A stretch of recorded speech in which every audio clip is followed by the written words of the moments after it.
Nassim Nicholas Taleb is an American Lebanese essayist, and he is also a mathematical statistician. And he has written many good books, including a book series known as Insert, in which there are a few books to name The Black Swan. And there's this book by him which is called The Skin in the Game, really good book.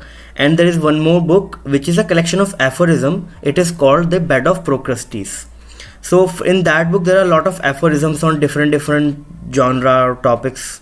So in this video we will talk about 5 or 6 of those aphorisms and see what Taleb has to offer. And trust me, these aphorisms are really good and really witty, sometimes humorous as well. So let's begin with that. First aphorism is, most of what they call humility is successfully disguised arrogance.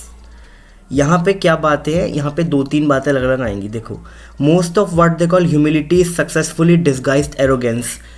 पहली चीज़ यहाँ पे ये आती है कि सब लोग humility की बात करते हैं कि आपके अंदर ह्यूमिलिटी होनी चाहिए, आपके अंदर मॉडेस्टी होनी चाहिए, आपने अगर कोई अचीव किया है आपको हम्बल होना चाहिए. तो दिस नसीम तलेब सेज दैट जो भी सारी ह्यूमिलिटी, सारा हम्बलनेस और मॉडेस्टी लोगों के अंदर है जो दिखती है, वो केवल डिस्गाइज्ड एरोगेंस है, क्योंकि हम लोग चाहकर भी एरोगेंस को हटा नहीं सकते. Arrogance is a by product of achieving something.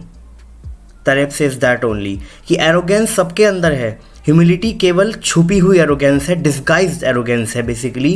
कि एरोगेंस तो है बट उसको किसी तरह से छुपा दिया गया है, दिखाया नहीं जा रहा है, तो वो ह्यूमिलिटी की तरह सामने आ रही है. Taleb has very strong views on some things.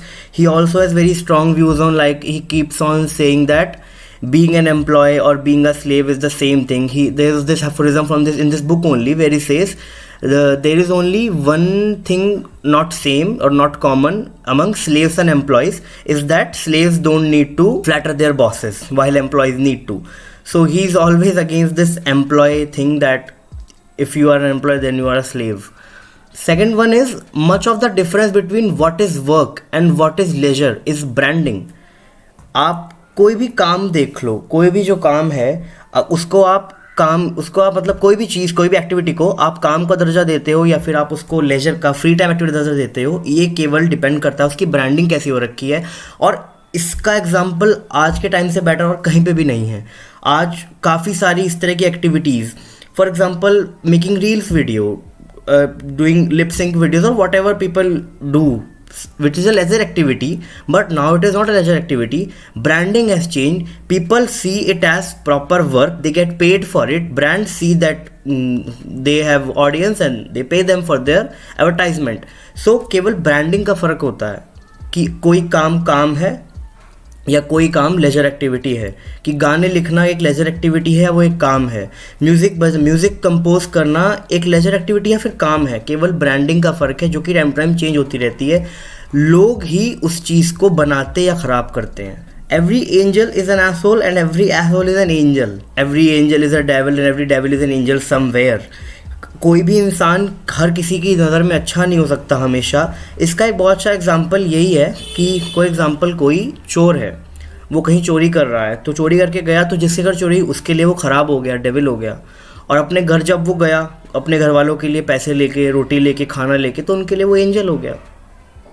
आप सबकी नज़र में अच्छे नहीं हो सकते. प्लस कोई इंसान अगर कोई काम कर रहा है तो there is definitely a motivation behind it. कोई तो उसका मोटिव है, वो क्यों कर रहा है.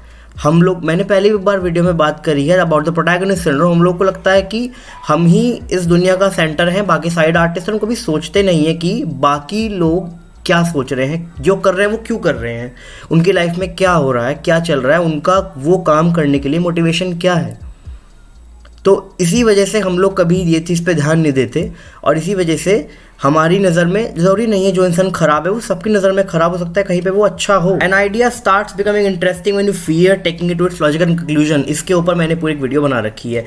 ये it is one of my favourite aphorisms कि एक आइडिया इंटरेस्टिंग होता चला जाता है जब तुम उस आइडिया को उसके लॉजिकल कंक्लूजन तक ले जाने से डरने लगते हो. क्यों डरने लगते हो?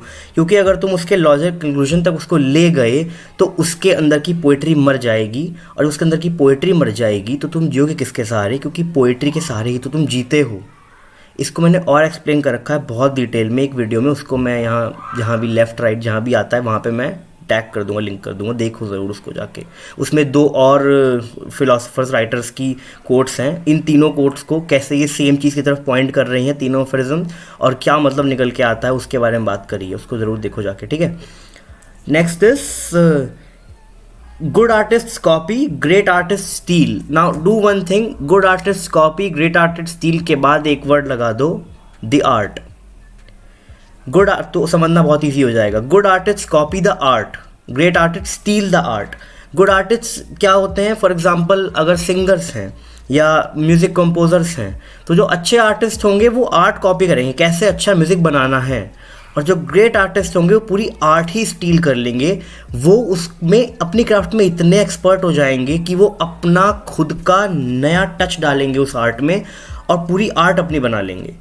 वो केवल उस आर्ट को परस्यू करने के लिए काम नहीं कर रहे हैं, वो आर्ट ही उनकी पर्सनैलिटी का एक्सटेंशन बन चुकी है एक। Your silence is only information if you can speak skilfully. ये बात सब लोग हर जगह बोलते हैं कि ज़्यादा नहीं बोलना चाहिए, तभी बोलो जब आपको लगे कि बहुत ज़रूरी है बोलना। ये वही बात आती है, your silence is only informational if you can speak skilfully. अगर तुम्हारे दिमाग में कोई बात भी है और तुम आर्टिकुलेट नहीं कर पा रहे हो अपने थॉट्स को, तुम क्लियरली बोल नहीं पा रहे हो, तो तुम्हारी बात का कोई मतलब बचता नहीं है। और एक एफोरिज्म मैं देता हूँ इसी बुक से आपको, उसको think about it and let me know in the comments what you make out of it, what you think, इसका मतलब क्या है। There is no clearer sign of failure than a middle aged man boasting of his performance in college. इसका क्या मतलब है, comment से बताओ। सब्सक्राइब करो, बहुत सारा अच्छा कंटेंट प्लान किया है मैंने, वो सब आता रहेगा बढ़िया बढ़िया, ठीक है। And that's it, thank you so much for watching, bye bye.